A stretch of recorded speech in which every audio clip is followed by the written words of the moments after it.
ఇంకోటి ఒక విషయం నన్ను ఇక్కడ షేర్ చేసుకోవాలి. ఇంత హ్యాపీగా నా లైఫ్ గురించి ఎందుకు చెప్తున్నానంటే, నేను 10th కూడా పాస్ కాలేదండి. 3 సార్లు ఫెయిల్ అయినా. ఎందుకంటే చదివితే కదా పాస్ అవ్వడానికి. 3 సార్లు కాదు, ఇంక 30 సార్లు రాసినా పాస్ అవ్వనని ఆపేశాను. నాకు చదువు అంటే ఇష్టం ఉండేది కాదు చిన్నప్పుడు.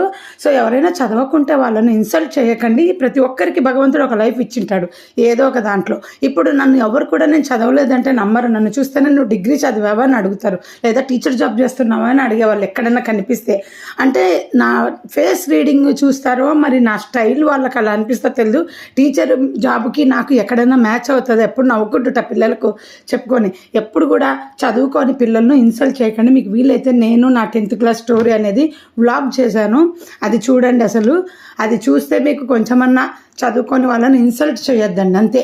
మీరు అందరికీ భగవంతుడు అన్నిట్లో టాలెంట్ పెట్టాడు.